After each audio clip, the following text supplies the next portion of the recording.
Entrepreneur MBA podcast purpose is to help existing business owners grow their companies past the 10 million in revenue per year benchmark. Here is your host, Stephen Halasnik. Welcome, everyone. My name is Stephen Halasnik, and I'm co-founder of Financing Solutions. Financing Solutions provides easy to set up lines of credit for small businesses, and I will be your host for today. If you're interested in learning more about a business line of credit, which I would highly recommend, over my 30 years, I almost always had a line of credit in place. Please visit our website at fscreditline.com. That's FS as in Financing Solutions, creditline.com. Over the last 25 years plus, I've built 6 companies in the $5 million to $25 million range, including 2 companies on the Inc. 500 fastest growing companies in the United States. I love learning from people with business experience, and today I'm excited to be speaking with Matt Ostanik from Grateful.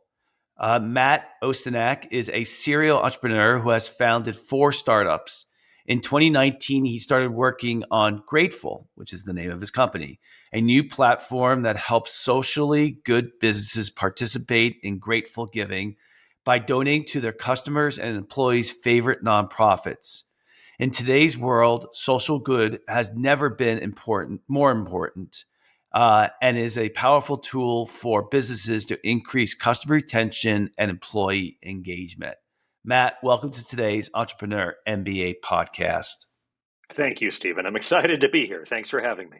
And it's a great topic. I love these unique topics. I think it's great. So when you had the 4 businesses that you started, did you ever use social good as a opportunity to help and build the business? Not as much as I should have earlier in my career.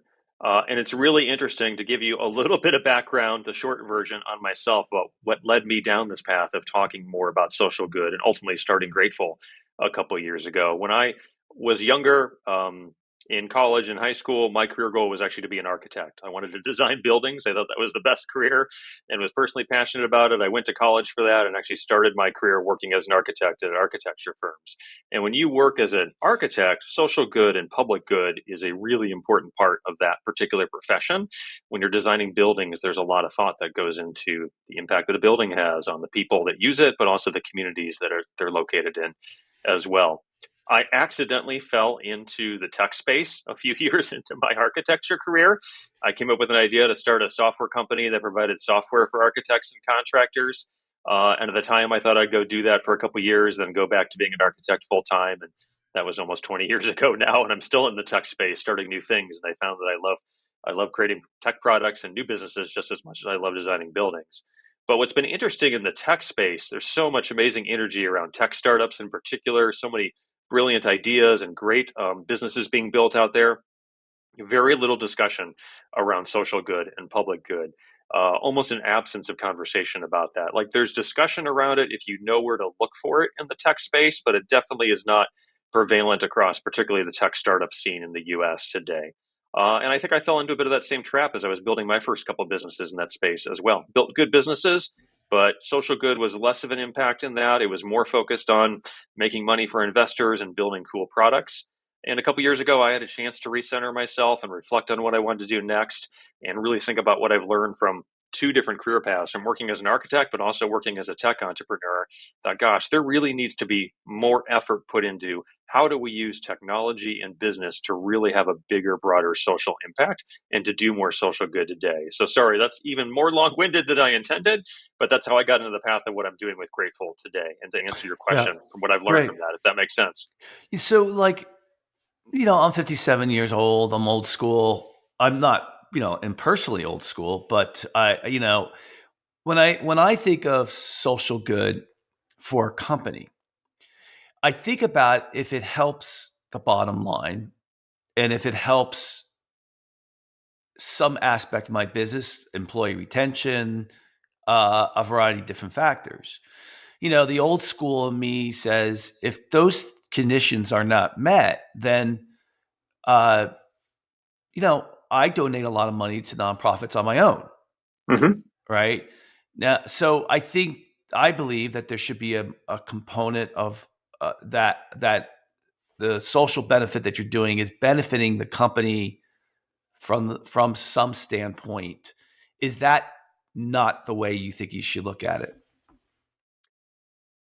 What I find with other businesses that work with Grateful is that they are interested in social good because it's the right thing to do. It fits with their personal values as business founders, business leaders. Let me talk more about that in a second as well. But that's really what draws people into it. But an extra benefit of it is it has a boost for businesses.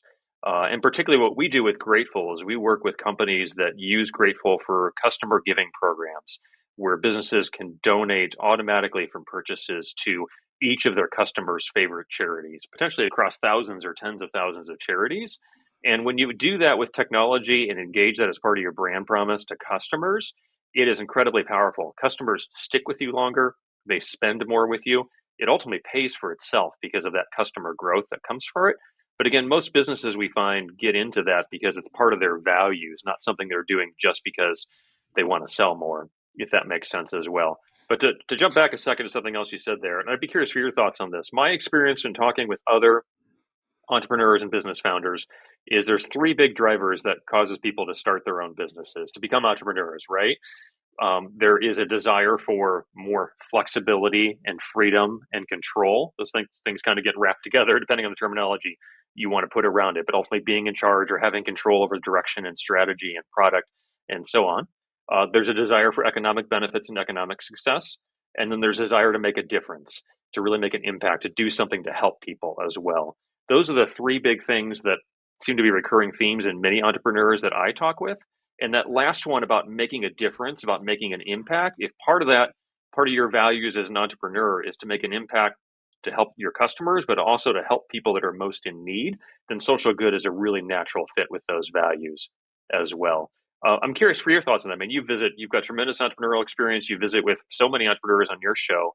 I mean, how does that fit with what you've seen for why people start businesses? Well, I mean, the number one reason why people start businesses, and this is from direct experience because I know hundreds of business owners, is control. They want control over their future. They want control over how much they can work, what they can work on. They want control on how much they can make. That's the number one reason. They don't kind of want to be told what to do. Mm-hmm. So it's not really a financial.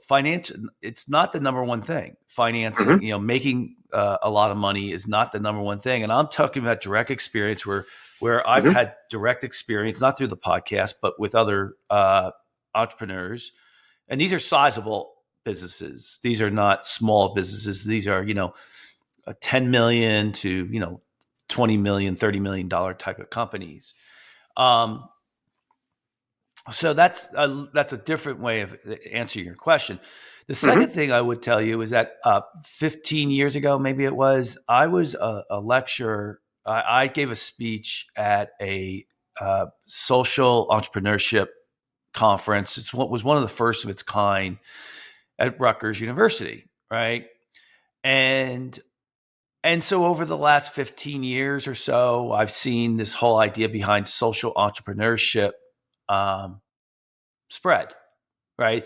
The idea of solving problems through creating a business. And I'm skeptical. I really am. I'm very, very skeptical. I think that's a nonprofit. I don't think that's a business. I think the purpose of a business is, in most cases, to generate a profit for the shareholders, rather it be the owner or investors or whatever. I think when you mix the two, it gets really clouded. That's why I think you can still cover this topic of how businesses can use social good if the social good is, if they play hand in hand, if the social good helps in the bottom line of what the company is making. And I'm not saying it doesn't need to be what's the right word, devious that you're doing it that way. I think if it helps you retain employees, if it helps you get more customers, if you're sending the message with your employees that, I expect that we expect you to do more than just work here, that you should be giving back. I think those are all positive things. But, I don't spend a lot of time in the social entrepreneurship space at hardly any. So I don't know if companies that have just done social entrepreneurship are super successful. I'm fearful that the young people who start their businesses with the idea that they want to solve world problems or whatever, it are being misled. But I don't have a lot of experience in it. So what about you? What have you found? I think you raise valid points, and I appreciate your perspective on it as well. I do think there's generational differences that are happening around this as well about expectations for businesses, but particularly with younger employees about where they work, but also who they choose to do business with, who they purchase from or shop at Yeah. or spend their dollars at as well. And that's having an important impact on this space as well. I, you know, social good is incredibly important. Not every business is going to buy into it. Totally understand that. I think those that do will be more successful. They'll be more profitable. They'll grow stronger. But that's not for everybody. Not everybody's going to do it. It's not going to be a fit with everyone's values as well. And it's actually almost easier for those that do believe in it to stand out because of that, because they're going to be different than the norm, which is fantastic as well.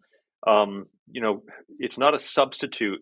Social good's not a substitute for running a good business as well. As a business person myself, and as I know you are, right? Just because you've got a great mission, that doesn't substitute for all the other things. Like, you still have to do everything else it takes to execute on an effective business, including having a good financial plan, making a product that creates value for your customers, nurturing those relationships, effective sales and marketing, all of those things. Social good doesn't substitute for those things, but it is an important additional piece of the puzzle, I think, for certain businesses where it fits with their values as well.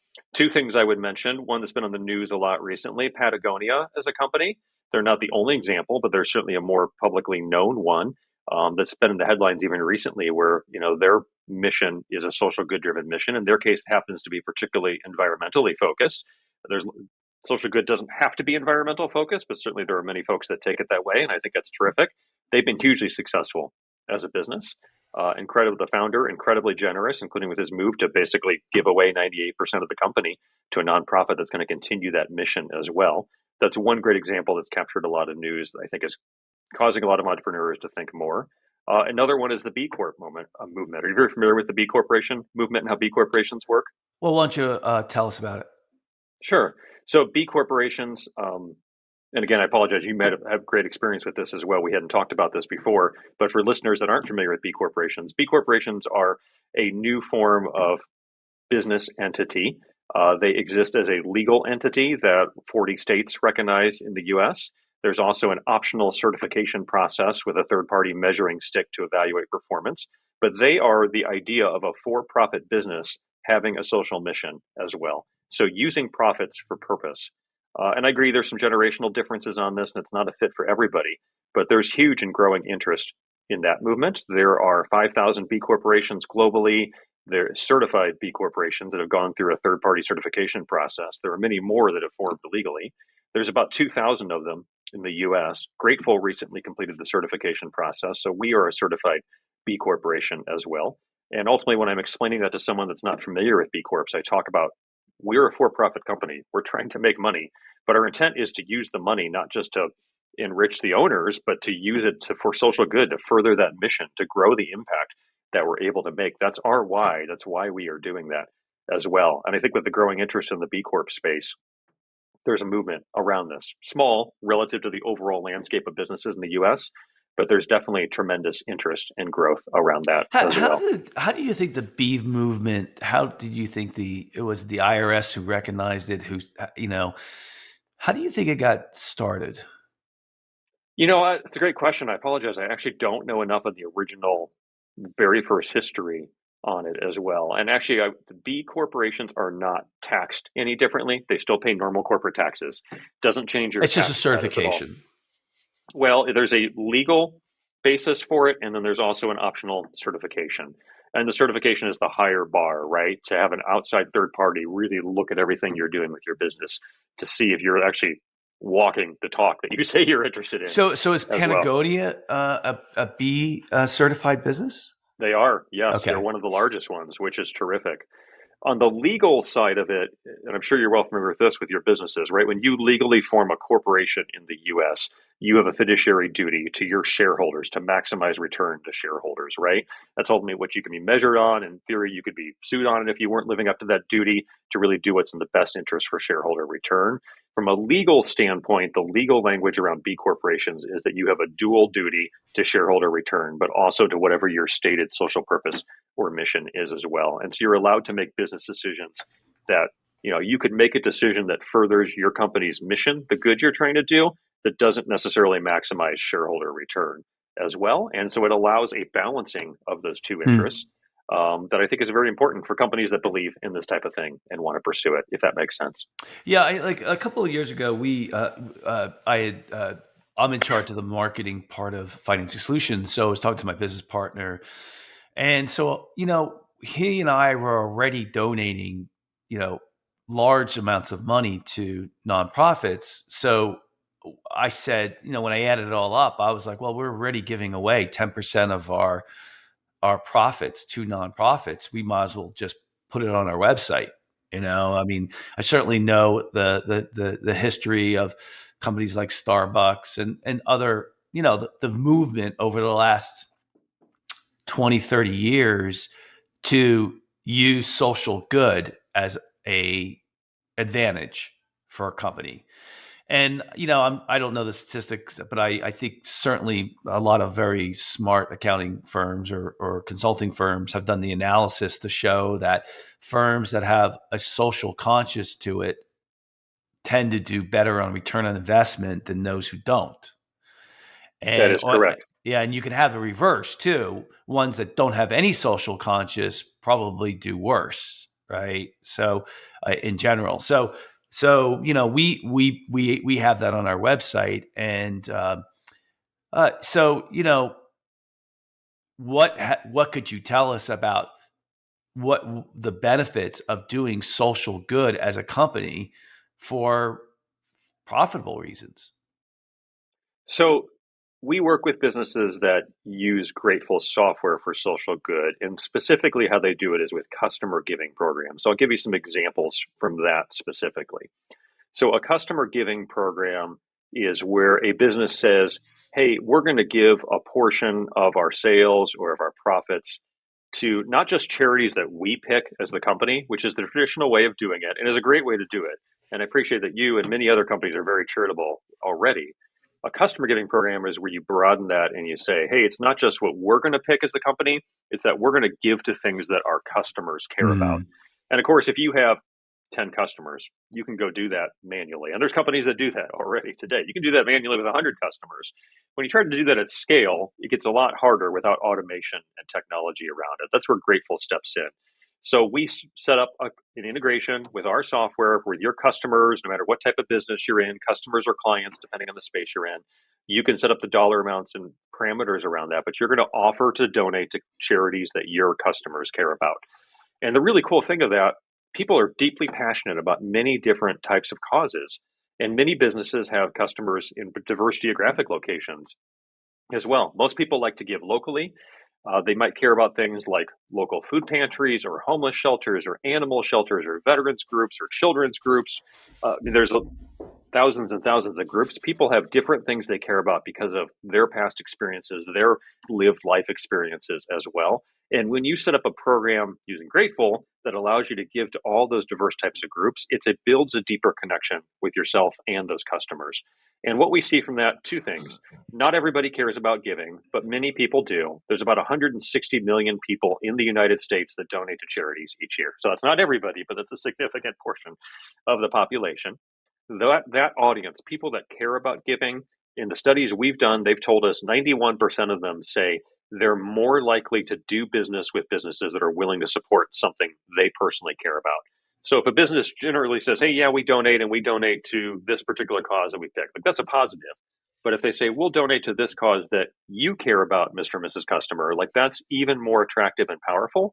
And then those customers that choose to participate in the customer giving program, not everybody will, But those that say, yeah, that's great, they will spend on average 17% more with your business as well. So you will more than pay for itself. I view that as win-win because it's generating additional dollars for local nonprofits that need every bit of additional help they can get in today's world with growing societal challenges. But it also is going to increase sales and revenue for your business as well. It's an all-around way to do more good while also growing your business and helping causes in need. So it's very powerful from what we've seen. So how does Grateful work? How do you just give me a snapshot on the process?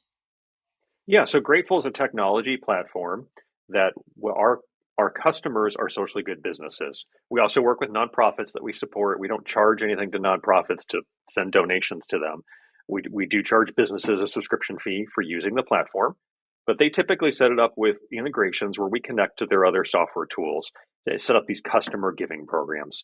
So, for example, we work with a gym and fitness chain based out of Florida, where they've set it up so their members, they donate 1% of their membership fees to their members' favorite charity. So if you're a member at their gym, then when you sign up or when they started use of Grateful, you get an email saying, hey, sign into the Grateful site to pick one or more favorite charities to select to donate those percentages to. Or we work with a snack food company out of the Philadelphia area, but that does work nationwide, where they've set it up when you purchase their products off their website, they're going to make a donation to your favorite charity or offer to. And so when you make a purchase, you also get an email from them with a link to set up your Grateful profile with the charities that you care about as well. Those are both B2C examples. We work with many B2B businesses that use it with their clients and customers as well. It's equally applicable in both spaces. If you've ever heard of Amazon Smile as an example that comes up, it's a program that Amazon runs where if you pick a favorite charity with Amazon, then when you're purchasing on Amazon's website, they'll donate 0.5% to that charity.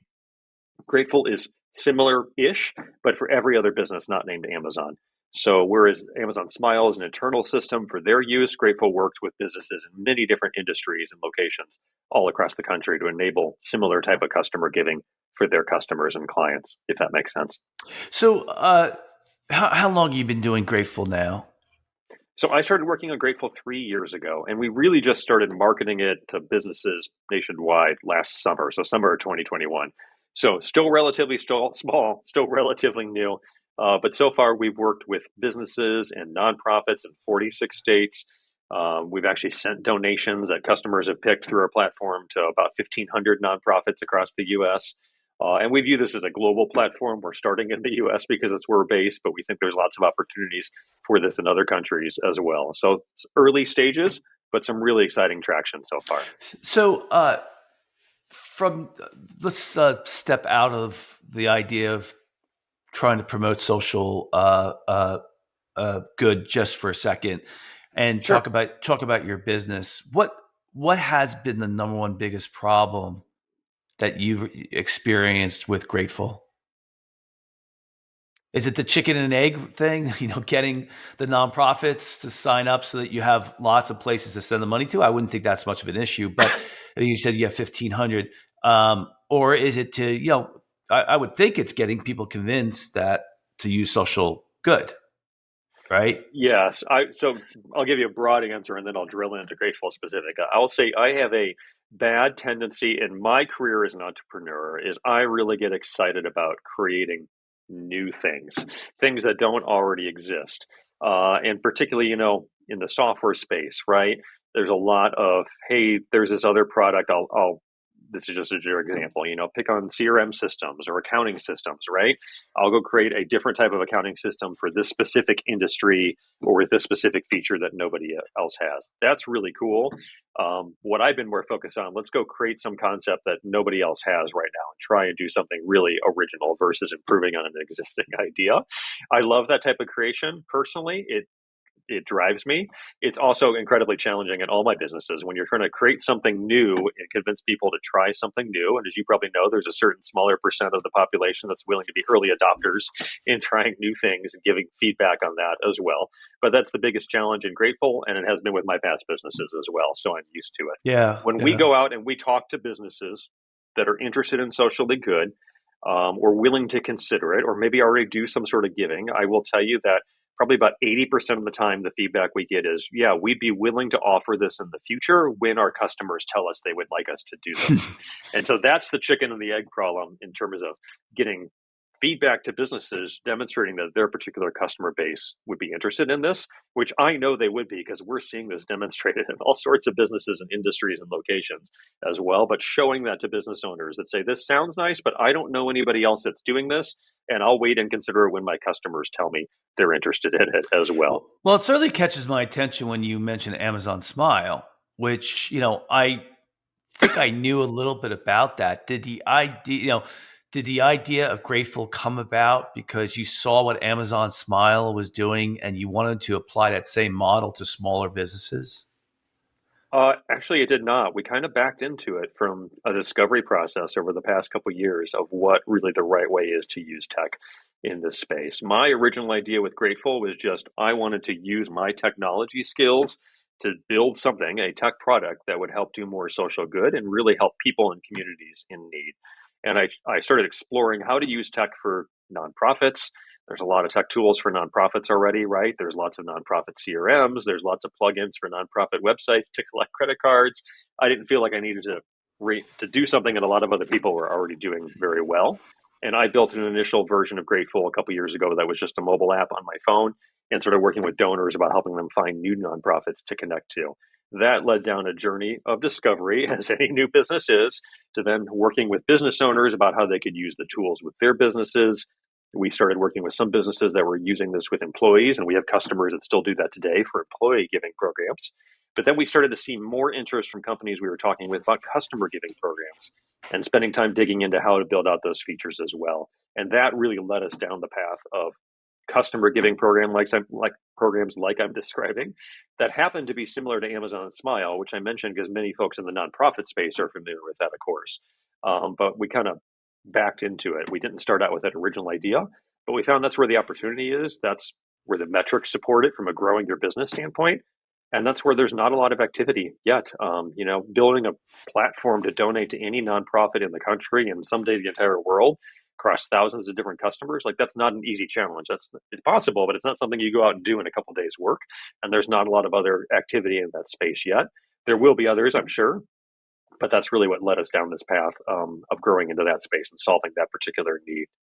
Is there a demographic as far as age group demographic that it's an obvious delineation between those who expect companies to donate and those who don't? So if your customers are under 30 years old, they are going to be really into social good as they want to see that component in your company.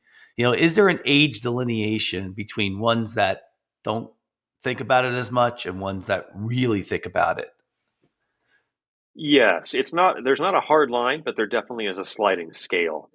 I would say for anyone under the age of 45, it's a topic, but certainly under the age of 30 or 35, it starts to become more of an expectation. And it's never 100%. 100% of the world doesn't care about it giving. 100% of the people in the US don't care about it, but many, many people do. And those that do are passionate and important about it. I was talking to an expert in brand psychology recently, and he was sharing with me some of the research he's seen around, how important it is when people are making purchasing decisions that the brands they choose to trust in, that overlays with their own sense of personal identity. So if giving and caring is part of your personal identity, then doing business with companies that give is very important to you as well. And again, when those companies can personalize it, the stuff that you personally care about, it's just incredibly powerful. There's also changing attitudes or generational differences around how public versus private to be with these topics as well. I will say when I talk to business owners that are over the age of 65, the most common answer I get is, well, yeah, we give, but that's private. We wouldn't talk about that. We don't share who we give with. That's something you keep to yourself. And I respect that as a generational opinion. But, the difference of that opinion versus someone who's 30 or 35, where the Venmo generation used to be more transparent about finances and purchases and what you believe in, big generational shifts in that as well. So I don't expect every business to jump on board with this type of concept. but the ones that are looking at the future and that understand the potential in this space and where it aligns with their values, they will consider it very closely, because it's definitely what we're seeing with a generational and a population shift to have a much stronger interest in these topics. Yeah, the other reason why I asked that question was the idea that if your client's age is under 30, then I can see where Grateful would be. You almost have a multiplier effect, because it's like, not only are is your company giving money, which is what people expect, but you're giving the control back to your customer. Number two. And number three is the money's going. So there, you don't have somebody who's making up. Oh yeah, well we give 1% of our revenue to nonprofits.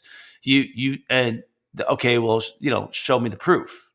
Right here, you kind of know it's going through, because I don't know if you promote the idea that you're going through a third party software to donate the money, and that's a better thing, I think. Are those valid reasons why it would be good to use Grateful? Those are valid reasons. Those are great reasons. Transparency, right? I think Yes. people like transparency. They like seeing how dollars are flowing. They like seeing that people and companies are walking the talk. They're doing what they're saying they're going to do, right? That their actual actions fit with the marketing messages they're sending about being socially conscious. So this is a great way to do it. And yes, Grateful it is clear that it's a third-party platform. Companies that use us can put their branding in it. So, when a company invites you to set up a Grateful Giving account, like, it'll be clear the invitation came from them with their branding, because it's an extension of their marketing. But I do think it's also clear it's a third-party platform, and we inform people to say, hey, this might be the first time you've ever heard of Grateful and the first business has ever offered it to you. But our vision of the world is that someday many businesses you shop and buy from and do business with will offer this. So set up your profile now for the nonprofits you care about, so this is ready for you as you start to engage with other businesses. We also recently have launched what we call an ambassador program, where we're asking people that are particularly passionate about this to help us connect with new businesses, to share the message. Right? I mentioned the chicken and egg problem before about business. Most businesses say, "Sounds great, Matt, but we'll consider it more when our customers tell us they want it." Right? So we've launched an ambassador program to ask people to help us spread the word. And the way that we do that is an individual can set up a free user account in Grateful. If they choose to, they can connect a debit or credit card to it automatically using Plaid, which is a third-party platform for connecting credit and debit cards. It's the biggest provider in that space. When they do that, when they make purchases from other businesses, the business name can automatically be passed to Grateful, and we can match them against our database. Our software does this automatically. There's no one manually looking at it, but we automatically can see, is that other business participating? And if they're not, we'll reach out to that business and ask them to participate and tell them one of their customers is interested in this as well. That's an early stage program for us, but another way that we're trying to spread the word, grow the platform, help connect more businesses with this great tool for the future. All right. Well, it's kind of all the time we have for today. I think the thing that I would do as soon as maybe some of our listeners get off of this podcast, they'll, maybe just go take a look at Grateful, see if it's a good fit for what you're trying to do. I think it is, for a lot of people. I think it's measurable too. I think that's the one thing I would think about. Matt probably sending and giving people lots of statistics about companies that have, implemented this type of program and stuff that I know you're relatively new. 3 years is relatively new. So, so let me just say, I'd like to thank Matt Ostanik from Grateful for coming on today's podcast. If you like today's podcast, please feel free to share it with a friend and also subscribe on your favorite podcasting app. Please also give us a review if you like today or any of our other podcasts. It really helps us get the word out. We have over 10,000 listeners now. And you can call us too if you're looking for a line of credit for your business at 862-207-4118, or visit our website at fscreditline.com. That's FS as in Financing Solutions, creditline.com. Matt, if anyone wants to get in touch with you, how would they go about doing that? Thanks for the opportunity to be here, Stephen. Best way to get in touch is to go on our website. It's begrateful.org, begrateful.org. Lots of great information on there. Great forum to reach out to us. Would love to talk more to businesses and nonprofits that have interest in this topic. Yeah, so the takeaway that I got from today, it's something that Financing Solutions does already, but you got to compete. And right now, customers, they're looking for that. They're looking. Let's face it, they're looking for companies to be socially good.